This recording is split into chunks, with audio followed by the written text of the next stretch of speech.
Na minha opinião, a reforma Congressos tem que preocupar muito. Bastidores do Poder. Bom dia para você que está na Band+. Está no ar o Bastidores do Poder.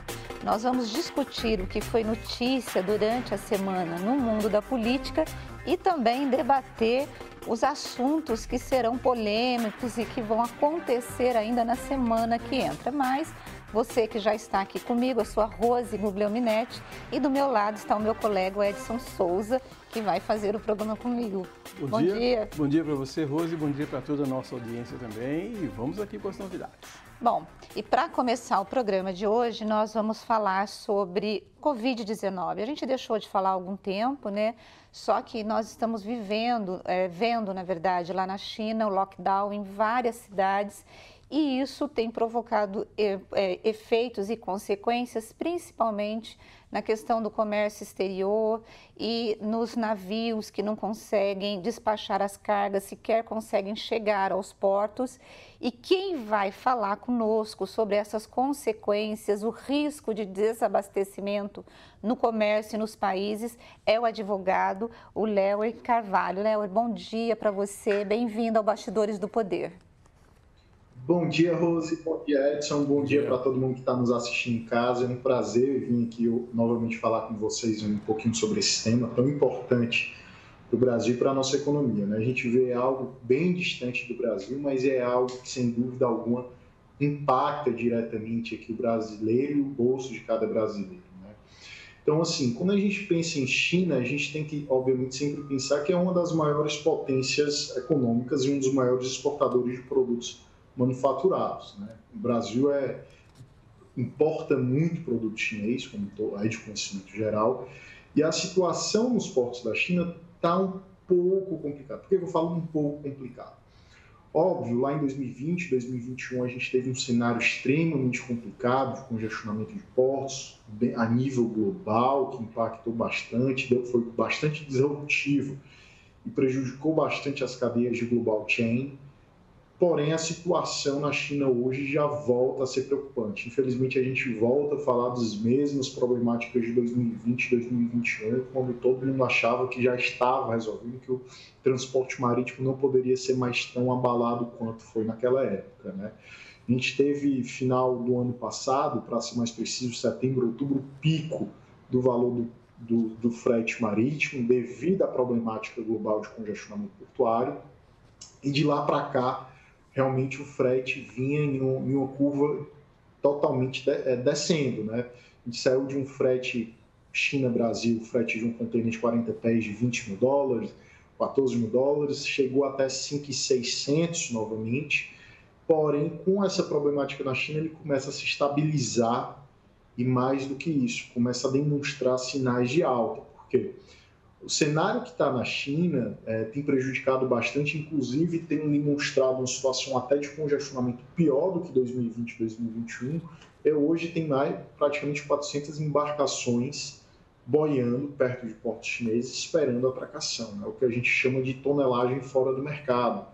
E essa tonelagem fora do mercado resulta apenas uma coisa: aumento do custo do transporte marítimo para o armador, o transportador, e também embarcações que poderiam estar desenvolvendo frete e não estão, porque estão paradas aguardando atracação e desatracação. Então, isso tudo impacta e resulta, consequentemente, em aumento aí do frete marítimo.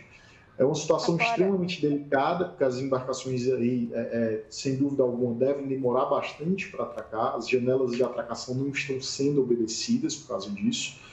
E é algo que termina congestionando e demorando para que essas embarcações cheguem aqui no Brasil. Os políticos, os gestores já trabalham com possível desabastecimento de insumos? Como que esse problema nos portos da China? Porque nós temos duas questões. A gente tem, primeiro, quando você fecha as cidades, por exemplo, Xangai é um porto super importante de exportação de cargas, tanto de recepção quanto de exportação de cargas. E ali também está sofrendo um lockdown. Então, você tem funcionários que não estão trabalhando e você tem isso que você acabou de colocar, que são os barcos, né?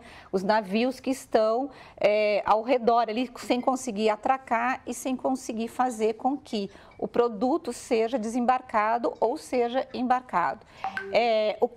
Quais são os efeitos desse problema da China e quanto que a China responde das exportações na Europa, nos Estados Unidos e inclusive no Brasil? Qual que é o efeito disso para os outros países?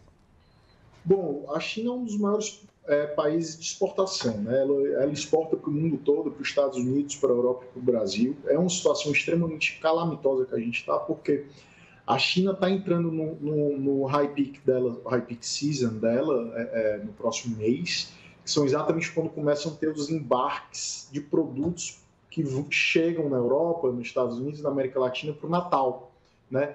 Então, é algo que deve até demorar a entrega dos produtos de Natal, sem dúvida alguma. O medo já é que comece a impactar, né, nessa entrega de produtos sazonais, vamos dizer assim. E o que acontece? Quando a gente pensa em transporte marítimo, é um transporte eminentemente mais barato que qualquer outro modal, mas em compensação tem uma demora maior, né? Tem uma demora maior porque é um transporte mais demorado. E o que acontece?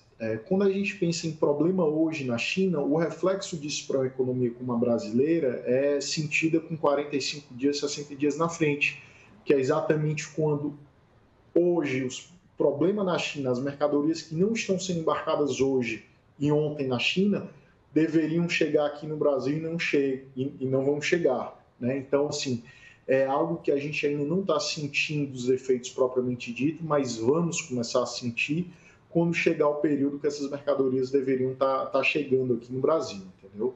Então, sem dúvida alguma, vamos sentir, já se fala de um risco de desabastecimento, a cadeia de supply chain já vinha extremamente penalizada desde 2020, 2021, quando finalmente começou a respirar no começo desse ano, os fretes começaram a baixar, os deadlines começaram a ficar mais previsíveis, as janelas de aplicação começaram a retornar, acontece isso. E aí, como tu falaste muito bem, o problema não é só no setor do transporte marítimo, o problema são as fábricas paradas também, né? Então, você tem um atraso na produção dos bens e depois você ainda vai ter um atraso nessas mercadorias para embarcarem. Porque o que acontece? Você pensa assim, mas é um lockdown de 14 dias, mas o problema é que durante esses 14 dias estão chegando embarcações, quando retornar o porto, retornar as atividades em 100% à mão de obra, você vai ter uma fila enorme de navios e vão ter navios chegando todo dia para atracar. Então, é um represamento de carga que está sendo gerado, que para poder ser solucionado, não é do dia para a noite, é algo que demora aí 4 meses a 5 meses, então é algo que, sem dúvida alguma, deve impactar bastante. Ô Larry, a Rose e vocês dois estão me assustando. A Rose me assustou com a palavra lockdown e você me assustou com a palavra Natal. Caramba, poxa, não estamos nem em maio ainda, você está falando de Natal. Agora, a pergunta que eu quero fazer para você é o seguinte, você está falando de produtos sazonais, e com relação a produtos alimentícios, porque até no nosso programa de rádio essa semana eu fiz esse questionamento para você. Você pode impedir o navio de sair de onde ele está, você pode impedir dele chegar onde ele precisa chegar, você pode impedir ele de descarregar a carga que ele tem que descarregar, mas você não pode impedir o momento em que você coloca a semente na terra, por exemplo, para germinar, isso você não pode impedir. Então, fica um gargalo difícil de resolver, né?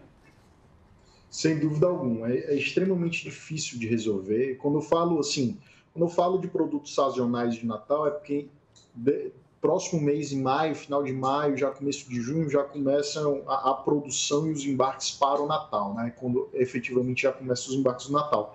Mas em relação a produtos perecíveis, pensando que o Brasil não é um grande importador de produtos perecíveis da China, basicamente ali um alho e alguns outros produtos, mas a China sim depende muito de produtos tidos como perecíveis, né?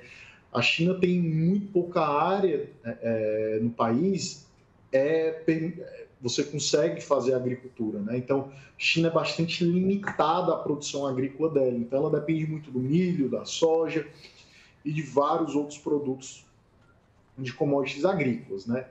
E aí entra uma grande dificuldade e, sem dúvida alguma, deve gerar uma dor de cabeça muito grande nos próximos meses, que é o seguinte: os embarques de soja, milho, que eventualmente estão chegando na China, os navios vão passar um maior tempo aguardando a atracação, e isso pode eventualmente acontecer problemas como prejuízo à carga, deterioramento, realmente começar a passar por efeito de Keiko, então começar literalmente a apodrecer. Então é uma situação extremamente delicada, a gente já vem num cenário de alta de commodities, então sem dúvida alguma é um problema na China que tem que ser resolvido o mais rápido possível, porque inclusive os próprios chineses vão ser os maiores prejudicados com isso. Agora, quando você tem, por exemplo, a perda da carga perecível por conta dos containers, né, que não consegue chegar para poder descarregar, quem que paga esse prejuízo? É o produtor aqui, vamos supor, o Brasil está levando carga de milho e soja para a China, não conseguiu entregar. Esse produtor aqui, ele que perde esse prejuízo ou quem compra? Como que fica essa negociação? E aí, eu já quero que você fale para mim se esse problema da China vai provocar uma alta no valor dos preços, tanto dos alimentos quanto dos produtos que precisam desses insumos que não tem. Perfeito. É uma pergunta, sem dúvida alguma, pergunta muito boa. O que acontece? O Brasil, ele possui vamos dizer assim, uma associação, que é a Associação Nacional das Empresas Produtoras de Cereais, né, a ANEC. E a ANEC, ela possui alguns contratos padrões, principalmente soja e milho, certo? E esses contratos padrões, que são comumente utilizados pelos produtores brasileiros para exportação de soja e milho, possui cláusula de responsabilidade muito clara. Nessa cláusula estipula que, uma vez embarcada a mercadoria no navio aqui no Brasil, o produtor brasileiro deixe de ter qualquer responsabilidade. Então, basta o produtor embarcar o produto, o embarcador brasileiro embarcar o produto em boas qualidades, que ali acaba a responsabilidade dele e ele recebe pelo pagamento. O navio vai chegar eventualmente na China. E aí que entra uma discussão que depende. O que vai acontecer aqui? Provavelmente disputas judiciais. Os recebedores na China provavelmente vão tentar processar os transportadores marítimos para alegar que tiveram prejuízo, que a carga não foi entregue nas mesmas condições que foram recebidas. Só que os transportadores eles vão ter um bom argumento de defesa. Qual que é o bom argumento de defesa? É o vício próprio da carga, falando que a carga tem vamos dizer assim, tempo de vida útil estimado de 90 a 120 dias, e que o próprio porto que foi nomeado pelo recebedor na China estava congestionado por ordem do governo, então você teria uma força maior, e devido a essa força maior, a embarcação não pôde atracar, e quem novamente faz apontamento é a empresa chinesa, então a responsabilidade dela se tiver demoras para atracar. Então, os transportadores vão ter excelentes argumentos para dizer: eu não preciso pagar nenhuma indenização porque qualquer problema que tenha ocorrido foi devido a uma força maior, um fato do princípio do fechamento dos portos. Então, o que pode acontecer? Sem dúvida alguma, esse prejuízo deve ficar para os próprios recebedores chineses ou, eventualmente, para algum seguro que eles venham a contratar, né? Mas, sem dúvida, vão gerar inúmeras discussões judiciais a respeito disso. Mas é extremamente delicado o assunto. Larry, agora você tocou num ponto interessante. Estou lembrando aqui de um filme que é o Capitão Phillips, que fala sobre pirataria no transporte marítimo. Se a carga não chega, se a carga não sai, ela fica perdida no meio do oceano, você acha que tem até esse risco de se perder também por pirataria? Bom, eu diria que o risco é bem inferior, até porque, assim, historicamente, existem algumas áreas que já são totalmente mapeadas, inclusive algumas embarcações, alguns seguros, inclusive, exigem para que a embarcação navegue naquela área. Você tem que geralmente contratar até segurança particular para ir a bordo, ir junto com a embarcação e tudo, mas são áreas bem específicas hoje já delimitadas, que você tem pontos de terrorismo, né? Então, inclusive, vários contratos de afretamentos têm cláusulas de terrorismo ou pirataria, e geralmente são países no continente africano que possuem um maior risco de pirataria. Sim, pelo menos até onde eu saiba, nenhum porto chinês consta em nenhuma lista de pirataria prévia ou de ocorrência de pirataria. Então, eu diria que, pelo menos atualmente, não seria, vamos dizer assim, uma maior preocupação, entendeu? Se fosse hoje esse problema ocorrendo em portos do continente africano, dependendo do porto, aí sim você teria um problema grande. Agora, Léo, o que o governo chinês tem apontado como solução para esse problema? E qual que é a tua expectativa de solução? Você acha que vai demorar de 3 a 4 meses? E me responda a história do preço. Isso vai ter um aumento nos preços para o bolso? Porque o que importa aqui no programa, claro, é ouvir, né, para a gente contar o que é essa história, mas quem está nos assistindo quer saber o seguinte: isso vai me afetar? O quanto que eu seria afetado lá no preço do pão, no feijão, na televisão, em tudo que dependa dessa mercadoria, o quanto que vai me afetar? Com certeza, é uma boa pergunta também, Rose. Deixa eu te explicar um pouco. Essa situação na China está extremamente delicada porque o governo chinês tem adotado medidas extremamente impopulares. Por que eu falo impopulares? Essa política deles de tolerância zero à Covid e estipulação de lockdown é algo que tem feito a população se rebelar e ir às ruas. Você tem visto aí vários vídeos de protesto. É uma situação extremamente delicada e realmente eles continuam com essa política de tolerância zero. Enquanto eles continuarem com essa política de tolerância zero no setor portuário também, a situação tende a ficar complicada. A solução a curto prazo é isso de 4, 5 meses? Infelizmente porque cada dia que a embarcação demora a atracar porque o porto está fechado, mais embarcações vão chegando. Então, todo dia está chegando várias embarcações, então vai criando um represamento muito grande. Então, não é algo que você consegue resolver em poucos dias, porque você já tem, por exemplo, vamos dizer que dia 1º de maio resolve-se o problema. E aí começa a atracar as embarcações que estão nos últimos 15 dias esperando. O problema é que dia 1º de maio vai chegar navio, dia 2 de maio vai chegar navio, dia 3 de maio vai chegar navio. Então, você vai criando um represamento de navios que já estavam para trás, que você começa a operar, porém você começa a atrasar também os navios que continuam chegando. Então, a situação, você tem que aumentar muito rápido a produtividade para tentar dar saída e também tentando utilizar outros portos de regiões próximas para tentar atracar também e utilizar para melhorar essa produtividade. E em relação à pergunta dos preços, é algo que antes mesmo da China já vinha ocorrendo uma problemática muito grande, né? Um conflito aí da Ucrânia e Rússia, e as duas regiões juntas são responsáveis aí por 20% da produção de milho, 30% da produção de trigo, responsável também pela boa produção aí global de fertilizante, 40% do potássio, né? E óleo de girassol e várias outras coisas eles são extremamente relevantes para o mercado de setor agrícola. E o setor de commodities funciona muito com base, como qualquer outro produto, oferta e demanda. E a gente tem uma oferta de commodities bem limitada para a demanda atual. Então, o que acontece? Com a retirada desses produtos por sanções e por não produção e etc., o que a gente tem visto? Soja e milho têm batido preços recordes, milho principalmente, e trigo também. Trigo, como a Rússia é um grande produtor de trigo, o trigo subiu muito de preço. Porque todos os países que antes importavam lá da Rússia precisam ir atrás de outros fornecedores, o outro fornecedor vê que tem uma alta demanda, pouca oferta, começa a aumentar preço. E aí bateu o preço recorde de trigo, bateu o preço recorde de milho, bateu o preço recorde de carvão. Né? Isso tudo, a China é muito dependente, a Rússia é um grande produtor. E a gente entra em um outro cenário extremamente difícil também. A gente já tem uma oferta limitada e com as sanções à Rússia, você começa a ter problemas no fornecimento do potássio do fertilizante. Né?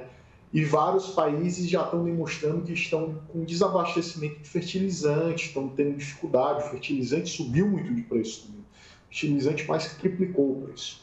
E o que acontece? O que os produtores estão fazendo para conseguir produzir e ter um plantio é reduzir a quantidade de fertilizante. E a redução da quantidade de fertilizante utilizada no plantio resulta em uma menor colheita, uma menor safra. E sempre quando a gente tem safras menores, o preço sobe. Então, o preço já vem alto, deve encarecer mais ainda. A ONU já está esperando aumento de preço, pelo menos de alimentos, até 2024. Já se fala muito em um risco de termos comprometimento à segurança alimentar, de não termos alimento para a população global. Isso já foi dito em algumas notas pela ONU. Vários países da América Latina, assim como o Brasil, têm tentado trabalhar para retirar o setor do fertilizante da lista de sanções, tanto da União Europeia como dos Estados Unidos, porque para tentar retornar esse supply chain do fertilizante, para não ter uma crise de desabastecimento de alimentos, né? Então, é uma situação extremamente delicada, extremamente delicada.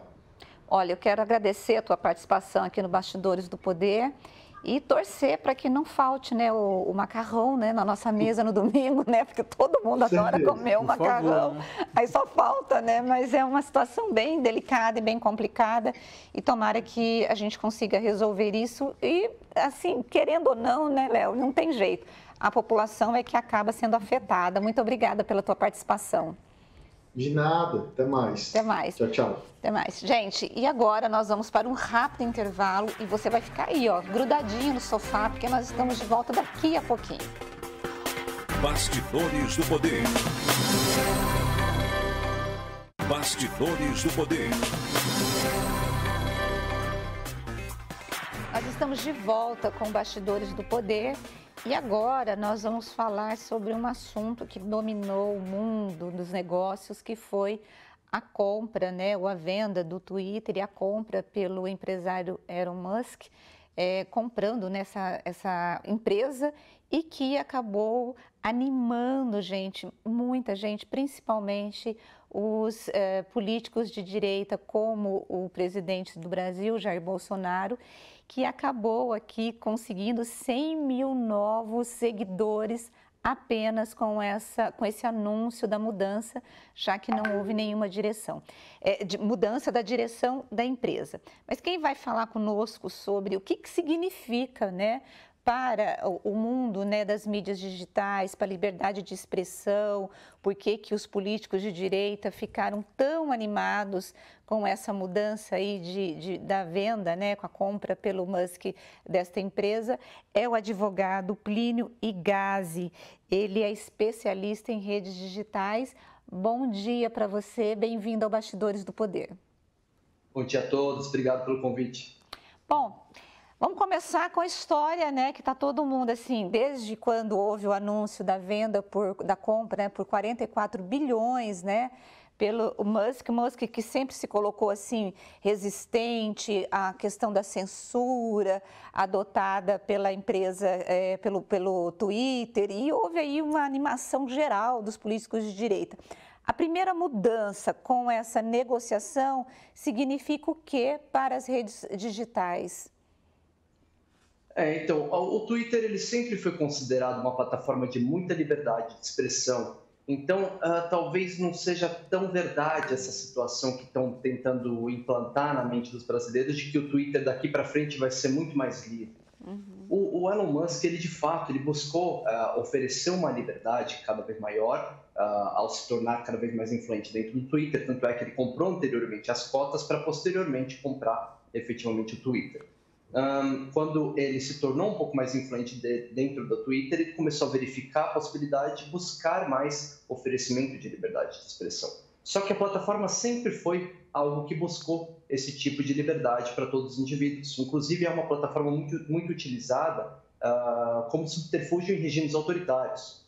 Uhum. Então, não é 100% eficaz essa alegação de que daqui para frente vai haver uma mudança tão grande na política de liberdade de expressão. O que pode haver uma mudança específica na forma de atuação do Twitter, talvez uma liberdade maior na quantidade de caracteres, isso tudo. Vai ser uma estratégia específica do Elon Musk, que ninguém sabe ao certo qual que vai ser a estratégia dele. Até porque nesse momento, desculpe interromper, até hoje o Twitter tem sido conhecido, exatamente como você falou, pela concisão. A mensagem tem que ser direta e reta, não pode ficar contando muita história, né? Exatamente. O Twitter ele tem uma limitação de caracteres, né? Que antigamente era 140 caracteres e depois mudou, eles acrescentaram alguns e ficou um pouco mais livre para as pessoas terem a sua informação ali e não ser algo prolixo, ser algo extremamente objetivo, né? Então a pessoa escreve aquilo que realmente necessita ser escrito. Isso foi um chamariz grande para eles. Agora, você avalia que, na verdade, assim, dentro da tua especialidade, quando você pensa em mídias digitais, eu acho que a grande questão hoje é estabelecer o que é a liberdade de expressão. Porque liberdade de expressão, nós estamos com essa discussão aqui no Brasil, por exemplo, com o deputado Daniel Silveira, que utilizou as redes sociais para atacar os ministros do Supremo Tribunal Federal. Os ministros entenderam que ele passou do teto, né, da liberdade de expressão e ele foi para injúria e difamação. É possível hoje nós estabelecermos o que é liberdade de expressão e o que é censura nas redes sociais? E você acha que as redes sociais é um campo aberto para as fake news? Então, atualmente, ainda tem muita margem para uma legislação relacionada a fake news, né? Então, é um tema que ainda está em debate e sempre há uma tentativa de regulação. Só que é importante que as pessoas saibam que a internet não é território sem lei, né? Isso parece um clichê, algumas pessoas já falaram sobre isso, mas parece que em algum momento as pessoas esqueceram. E existe muito trabalho de muita gente especializada, assim, que conhece um pouco mais de tecnologia e o direito que pode ser aplicado à tecnologia para identificar aquelas pessoas que estão buscando difamar um terceiro e tudo mais. Quanto aos casos em que a liberdade de expressão ela ultrapassa os direitos aí e talvez infringe direitos e garantias individuais de terceiros, isso é algo que já fugiu, já saiu completamente do limite daquilo que se estabelece como liberdade de expressão. Você não pode se expressar de uma forma ofensiva a infringir, a causar uma infração ali a um direito de terceiro. Então o limite é basicamente esse, é uma linha um pouco tênue no momento da análise profunda, que acaba sendo um pouco subjetiva, mas existe uma efetividade no sentido de que se você ofender alguém na sua liberdade de expressão, esse alguém pode buscar uma reparação contra você ou até você pode ser responsabilizado de uma forma um pouco mais grave, assim, por exemplo, nos casos de as pessoas acharem que liberdade de expressão, no caso de ameaça, seria algo simplesmente liberdade de expressão, mas não. O crime de ameaça existe tipificado no Código Penal brasileiro. E é para isso que a minha área, que é o direito e tecnologia, direito digital, que demanda um conhecimento específico em tecnologia, e o advogado busca a aplicação do direito aplicado a essa tecnologia, que a gente atua, a gente busca identificar essas pessoas e responsabilizá-las. E a gente tem tido muito sucesso até então. E quem que identifica essas pessoas? São os hackers? Porque eu estou falando isso por conta das campanhas eleitorais. Quando a gente tem, por exemplo, uma disseminação de uma mentira nas redes sociais, ou pelo Twitter, pelo WhatsApp, ou pelo Facebook, até o candidato conseguir perceber que aquilo é uma mentira e ele correr atrás do prejuízo, o negócio já se incendiou. E aí eu fiquei prestando atenção, você falou assim, olha, não é uma terra sem lei. Ok, não é uma terra sem lei, mas quem se responsabiliza? Por exemplo, se eu pego uma notícia falsa que chegou no meu WhatsApp, aí eu pego aquilo e eu decido jogar nos meus grupos. Quem vai responder criminalmente por aquilo? É o administrador do grupo ou não? Eu sei que aqui em São Paulo teve um caso de um condomínio fechado que uma pessoa ela colocou no grupo uma notícia que era falsa e que prejudicou uma pessoa. Houve uma ação e quem respondeu, quem foi foi imputado, né, criminalmente, foi o administrador do grupo. Mas isso foi numa ação aqui em São Paulo. Mas eu não sei, no geral, como que é. É possível você identificar o prejuízo da pessoa até conseguir descobrir, como você falou, a gente tem tido sucesso em descobrir e localizar esse criminoso. O prejuízo já foi tomado, não foi, Plínio? Então, depende da situação, Rose. Se, por um acaso, já houver um prejuízo, aí a gente vai buscar reparação. Mas a identificação ela é possível sim. Nesse caso, eu entendo que pode ter sido equivocado. Eu soube desse caso, mas eu não tive acesso aos autos do processo. Então, eu não posso dizer exatamente qual foi a prova que foi a base da condenação do proprietário do grupo, do administrador do grupo.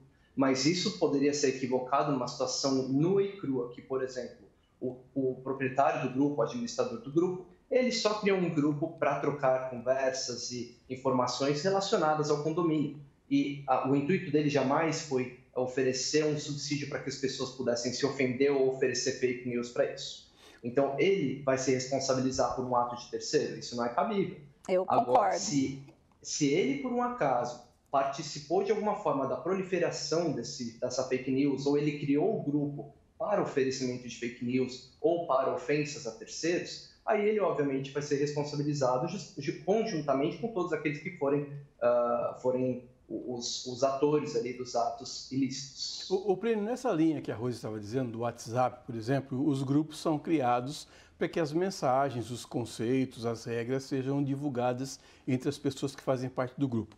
O presidente Jair Bolsonaro se reuniu essa semana com o Guilherme Horn, que é presidente da Meta Brasil, que administra o WhatsApp, porque ele está num embate com o STF, porque quer usar as redes sociais para vir aí uma campanha. Ele foi eleito com base nas redes sociais e haveria a possibilidade de se criar um grupo uma nova ferramenta chamada Comunidades, e o STF barrou isso, dizendo, o WhatsApp diz que só vai ser criada essa ferramenta depois das eleições. A pergunta que eu queria te fazer é a seguinte: se as mensagens são divulgadas sempre dentro de um grupo, por que essa neura toda do presidente com essa nova ferramenta que não foi disponibilizada porque o STF barrou? Existiu uma tentativa, na verdade, relacionada a um supergrupo, que é um grupo com muito mais pessoas ali para proliferação de informações. E aí eu falo do lado da Meta, que é o grupo que é responsável pelo Facebook, pelo WhatsApp, pelo Instagram e diversas outras plataformas. Eles tiveram no passado uma questão relacionada ao Facebook com Cambridge Analytica, que houve uma questão relacionada às eleições norte-americanas. Então, a princípio, todas as plataformas relacionadas à Meta estão evitando se envolver demais com a questão política. A estratégia, desde que o Facebook foi incorporado por uma instituição muito maior, que também é do Mark Zuckerberg, a empresa chama Meta, eles se tornaram um pouco mais resguardados. Eu entendo que é uma estratégia justamente para ser uma questão mais comercial e menos política. Enfim, é uma estratégia como empresários. Você acha que a política, obviamente, mudou depois das redes sociais? Você vai me responder que sim, né? E você acha que os políticos conseguem ter o domínio dessas redes e se sai melhor quem controla as redes sociais? Então, Rose, existe uma questão, a gente foi responsável, o nosso escritório foi responsável pela representação de alguns candidatos, inclusive a cargos de presidência, para evitar pessoas proliferando ilícitos e ofensas online. Então, é uma situação que todas as pessoas, elas ganharam voz, e é excelente que ganharam voz, mas elas não podem abusar disso. E alguns políticos, assim, uma minoria, graças a Deus, tem utilizado as redes de uma forma talvez um pouco oportunista ali, né? Então, tanto com fake news quanto com outras situações ali de ofensas entre si, mas sempre buscando um maior destaque, às vezes em cima de outros candidatos. Pode falar. Não, fique à vontade, por favor. Na verdade, assim, quando a gente vê a utilização das redes sociais pelos candidatos, você acha que a televisão e os programas de televisão perderam esse contato com a rua? Porque, assim, até então, o que nós tínhamos era sempre a TV, o programa de TV gratuito, como a grande ferramenta para o político. De repente, nós tivemos um presidente eleito utilizando as redes sociais. Obviamente, esse político tem que saber utilizar as redes sociais, ele precisa criar identidade, né, com esse eleitor para poder mostrar quem é ele e ter esse retorno. Você acha que as redes sociais acabaram assumindo esse lugar e fizeram com que os próprios candidatos ainda fiquem perdidos com que tipo de estratégia que eles vão utilizar, principalmente em se falando de mídias digitais? Então, era esse o ponto que eu ia tocar agora, que em resposta à sua primeira pergunta, na verdade, a política de fato mudou após a introdução das redes sociais e das mídias facilitadas, né? Então, até o YouTube, por exemplo, é uma plataforma que tem sido muito usada para política. E nas últimas eleições, muita gente ainda falava, olha, a gente está tratando aqui de redes sociais, mas quando chegar o tempo de televisão de cada partido, aí sim vai ser definido o candidato que vai vencer. E não foi bem assim, né? Então, de fato, as mudanças relacionadas à rede social, a acessibilidade que todas as pessoas estão tendo para produzir um conteúdo por conta própria e não precisar de um tempo da televisão cedido pelo partido ou eventualmente custear, que é algo muito caro em televisão, eles estão conseguindo ter acesso a uma magnitude maior de publicidade. Então, tudo mudou depois da introdução de tecnologias dessa forma e tende a mudar muito mais, porque o formato de publicidade dos candidatos, a gente pode falar, e eu vou avançar um pouquinho, eu sei que esse não é tanto o nosso tema, mas eu vou plantar uma semente nos telespectadores nessa manhã, justamente para eles pensarem o que vai acontecer quando houver um metaverso de fato,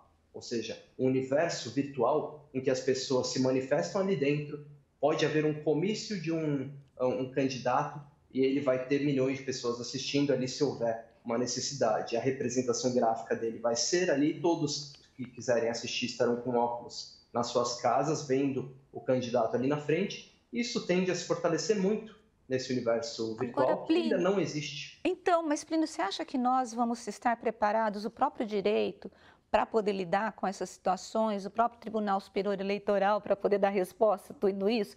Porque a tecnologia, ela se atualiza de uma forma muito rápida e o direito, ele não opera nessa mesma velocidade, né? Nunca vai operar na mesma velocidade, Rose, mas está indo muito bem, porque as regulamentações, elas têm sido colaborativas. Então, muitos especialistas, nosso escritório, inclusive, tem participado de questões relacionadas a estudos de legislações novas, tanto para inteligência artificial quanto para criptomoedas. E aí o universo virtual vai ser apenas uma consequência. Então, de fato, o direito ele não evolui da mesma forma que a tecnologia, mas cada vez mais a forma de produção legislativa ou tem se adequado às normas já existentes ou tem sido muito mais célere na produção de uma norma efetiva para isso. Um grande exemplo disso foi a Lei Geral de Proteção de Dados, que por mais que no início houvesse algumas discussões de equívocos, ainda há algumas linhas um pouquinho tênues e nebulosas com relação à aplicação da Lei Geral de Proteção de Dados, mas ela é uma lei efetiva que está em vigor, que muita gente já está em conformidade e em breve as multas vão ser aplicadas para as empresas que não tomarem cuidado com isso. Então, eu estou falando de um âmbito geral da lei geral do direito digital, mas para verificar que na parte eleitoral não vai ser muito diferente. Tanto é que a Justiça Eleitoral, a cada 2 anos, a cada eleição, ela distribui a cartilha de regras e normas específicas quanto às questões eleitorais em mídias e servidores de aplicação, provedores de aplicação, como o Facebook, como o Twitter, como o próprio Instagram ou qualquer outra provedor de aplicação. Agora, esse negócio de rede social deve dar muito dinheiro, porque até o dono do Orkut resolveu acordar, não é?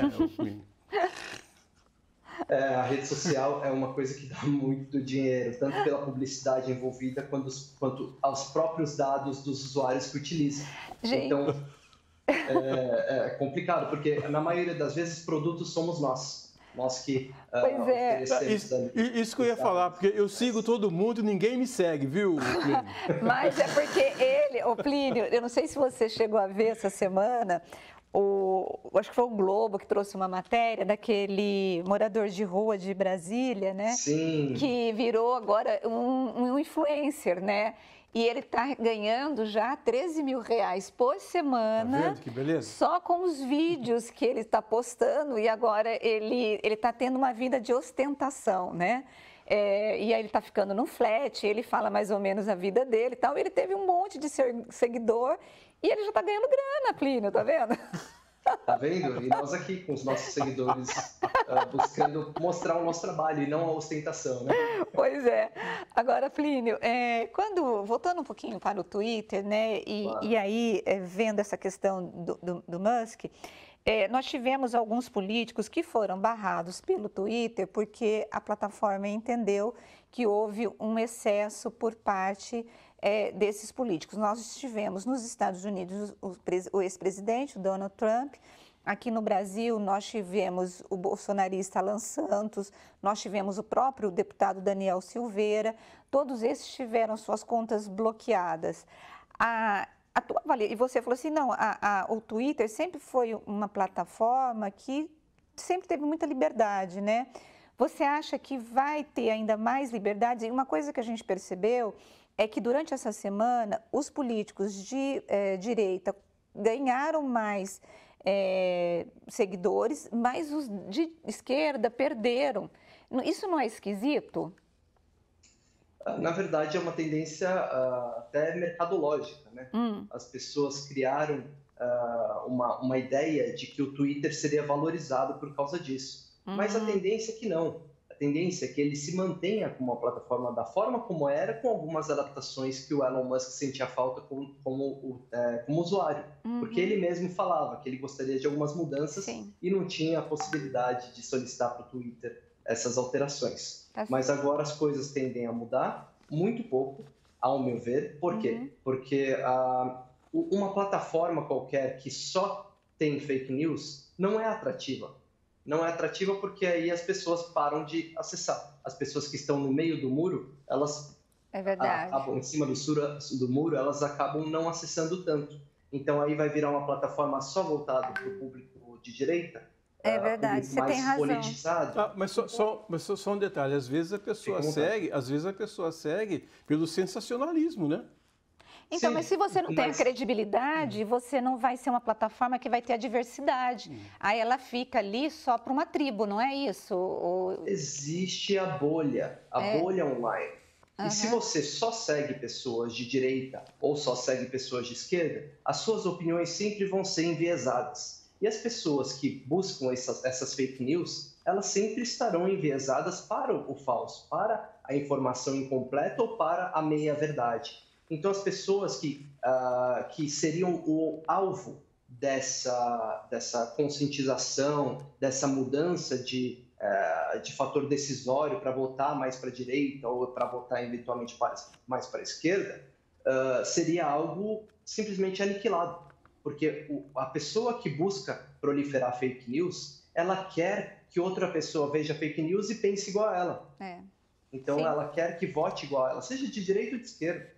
Então, ela não vai ter esse público mais, porque justamente as pessoas vão parar de acessar porque só tem fake news. Então, não acho que seja o caso, não acho que seja uma possibilidade, porque isso atrapalharia comercialmente. E uma pessoa da magnitude do Elon Musk, com certeza não investiria em algo dessa magnitude para perder dinheiro. E vamos pensar que são 49 bilhões de dólares, né? Enfim, boa parte vai ser com a própria operação, provavelmente, do Twitter, enfim. Mas um grande exemplo é a SpaceX, a própria Tesla, que são empresas que ele criou. E, puxa, são empresas que se destacaram muito no mercado e têm uma magnitude absurda, assessorando a NASA, por exemplo. Imagina como ele chegou a isso. Ele não vai perder dinheiro e dessa forma não seria uma transação aceita para ele também perder com o Twitter. Com certeza não. Eu quero agradecer a tua presença aqui no Bastidores do Poder. Foi um bate-papo muito legal. E volte mais vezes, nós vamos voltar a convidar você, principalmente quando começar a campanha eleitoral, viu? Pode ter certeza. Estamos à disposição, contem comigo aí. Muito obrigado pelo convite. Uma ótima manhã para todos aí. Um abraço. Um abraço para você. E eu peço para você ficar mais um pouquinho, porque nós vamos para o intervalo e voltamos para a reta final do nosso programa. Não saia daí. Bastidores do Poder. Bastidores do Poder. Bom, gente, nós estamos de volta e eu sempre digo que essa é a hora da fofoca. Na verdade, não é fofoca, né? Mas é o comentário entre eu e meu colega aqui, o Edson Souza. Mais intimista. Só faltou, nós temos a água aqui, só faltou o café. Quem sabe da próxima vez, né, a produção prepara um café. Mas o que eu quero começar a comentar com o Edson sobre essa briga entre o Bolsonaro e o ministro do STF por conta do Daniel Silveira. O que aconteceu? O STF condenou o Daniel Silveira a uma prisão de mais de 8 anos por conta dos ataques aos ministros da corte. Eles entendem que isso são atos antidemocráticos e que isso precisa acabar. O que o Bolsonaro fez, gente? O Bolsonaro foi lá, antes de terminar o processo, nem transitou em julgado e colocou um indulto. O que é um indulto? É aquela chamada graça que o presidente ele perdoa o crime de alguém. Isso pode acontecer? Pode. Mas ele se antecipou. Como que você está vendo essa história aí do Bolsonaro e essa briga? Rose, a gente conhece já, estamos aí há quase 4 anos conhecendo o presidente. O presidente, ele é brigão, né? Ele briga com o governador de São Paulo, ele briga com a Polícia Federal, ele briga com o STF, ele briga com o Senado, ele quer indicar ministro, ele quer ficar por cima da carne seca, como a gente costuma dizer. E essa briga com relação agora ao STF, começou com as urnas, com a história das urnas, ele questionando, né, a eficiência das urnas, se podia ter fraude, se não podia. E aí o ministro Barroso vai numa viagem e fala alguma coisa a respeito também das eleições. Isso, né? O que o ministro falou é que havia, na verdade, o uso das Forças Armadas para poder deslegitimar as eleições, né, e as urnas eletrônicas. E aí virou toda uma encrenca novamente e criou ainda mais, na verdade, colocou-se mais fogo nesse relacionamento. Mas vamos voltar ao presidente. Quando o presidente começou a ser criticado um tempo atrás, porque ele, se referindo às Forças Armadas, ele falava, olha, porque o meu exército, ele não tem, o exército não é dele. Mas né? ele se comporta como, Mas né? ele se comporta como. Então, essa preocupação, o presidente ele tem uma gana de confrontar. Então, qualquer pessoa que tenha alguma ideia diferente, não precisa nem ser contrária, pode ser um pouquinho diferente ao que ele pensa, ele vai para o embate. Você sabe, Edson, que eu tenho a impressão que o presidente Jair Bolsonaro, ele cria essas crises para poder, tirar o foco dos verdadeiros problemas que o país passa. Então, nós temos hoje desemprego recorde, nós temos problemas com denúncias de corrupção no Ministério da Educação, nós temos problemas de denúncia de compras superfaturadas do kit de robótica ligados a pessoas do Centrão que são ligadas ao presidente da República. Então, ele acaba criando esses fatos e essas crises justamente para tirar o foco disso. Mas, além disso, gente, o fato é que o Bolsonaro, ele sabe surfar naquilo que coloca ele, de novo, em evidência. E essa briga com o STF está sendo bem recebida entre os bolsonaristas e entre os simpatizantes do Bolsonaro, tanto que ele já está dizendo nos bastidores que ele vai levar essa queda de braço entre os ministros do Supremo e o próprio Bolsonaro até as eleições. Por quê? Porque ele entende que isso pode redundar em votos, Edson. Eu acho que ele vai fazer isso mesmo, né? Principalmente porque eu disse que ele gosta do confronto, né? Ele gosta do confronto. E aí, quando você conversa com as pessoas na rua, Rose, as pessoas começam já a acreditar na possibilidade de ter alguém ali do Exército ajudando a contar voto. Pois é. Você entende? Então, a coisa está tomando uma proporção tão grande, porque quer você queira ou quer não, ele tem seguidores, ele consegue influenciar pessoas, ele tem, hoje toda quinta-feira, né? Toda quinta-feira ele tem a sua forma de se dirigir através das redes sociais. Então, ele tem um séquito, vamos dizer assim, sabe? Você pode menosprezar a motociata, mas pelo menos umas 4.000 pessoas tem lá. Sim. E ele vai influenciando e conversa aqui, conversa ali e vai seguindo e as pessoas vão parece que aderindo à forma dele pensar. E eu tenho uma preocupação, Rose, eu até disse para você no meio da semana, num dos nossos programas, que eu queria ver com um pouco mais de acuidade as pesquisas eleitorais, porque o Bolsonaro sobe nas pesquisas, né? Então, o presidente Lula o PT tem aquele número ali de eleitores, começa ali com 40%, 42%, não sai disso, mas a terceira via não decola e o presidente está subindo. O que eu queria saber é se as pessoas indecisas é que estão fazendo o que nós presidente vimos subir, né? O que a gente percebeu e os próprios os analistas das pesquisas, né, que fazem a coordenação dessas pesquisas têm colocado, é que ele recebeu votos do Sérgio Moro, né, que acabou sendo rifado pela União Brasil e não conseguiu legenda para ser o candidato a presidente, e também desses indecisos que estão migrando para o Moro. O Moro não, para o Bolsonaro, mas o Bolsonaro hoje é um candidato fortíssimo, batendo ali.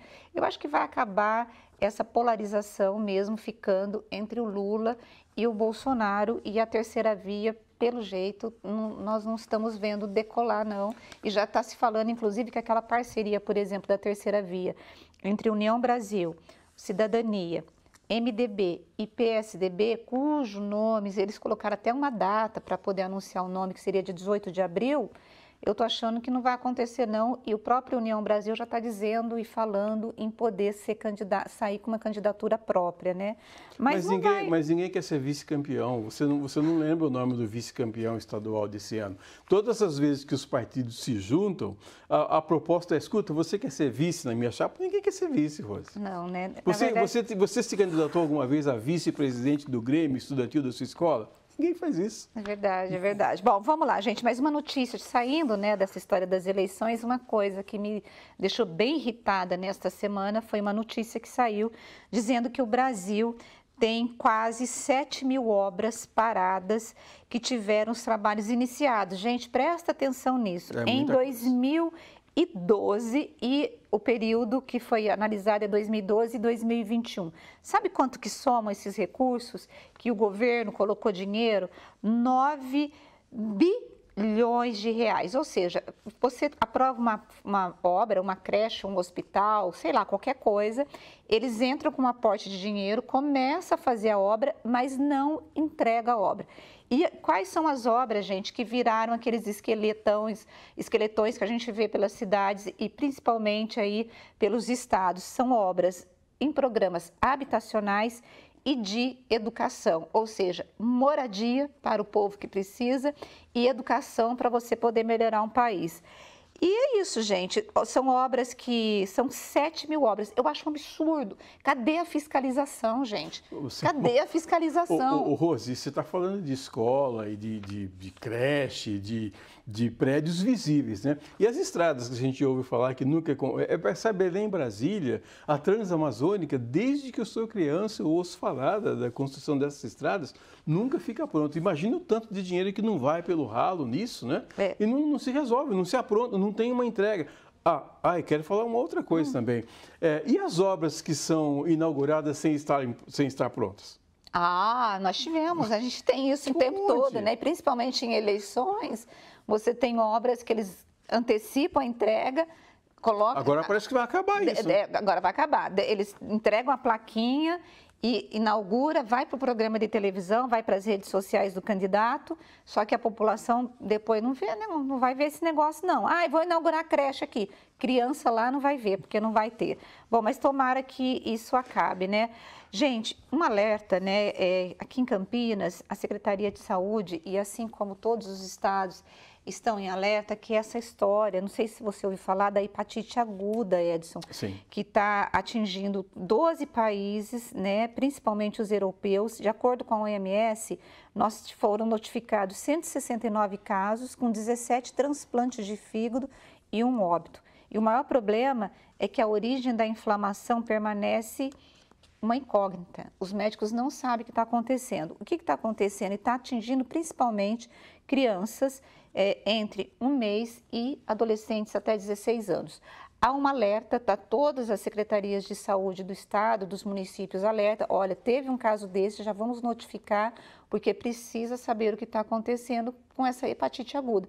Olha, gente, nós tivemos a Covid, que nos amedrontou. Aí agora nós estamos a história, assim, um aumento de casos de dengue em todas as cidades, porque falam que a doença é cíclica. E agora nós temos essa história da hepatite, Edson. A gente continua pedindo para a população, no caso da dengue, né, evitar juntar entulhos ali, pneus, né? E todo mundo, a população tem que participar. Tem que participar, não tem outro jeito. E eu preciso falar que você tem que ficar tchau. Ficar tchau não, ficar quieto e dar tchau. Então, porque nós não podemos falar mais nada, porque o Thiago fala tchau. Gente, eu quero agradecer a tua presença, né? A tua audiência até agora conosco. E na semana que vem a gente tem mais um encontro marcado aqui na Band Mais com Bastidores do Poder. Um excelente domingo, uma excelente semana para você. Bom domingo a todos. Beijo, tchau.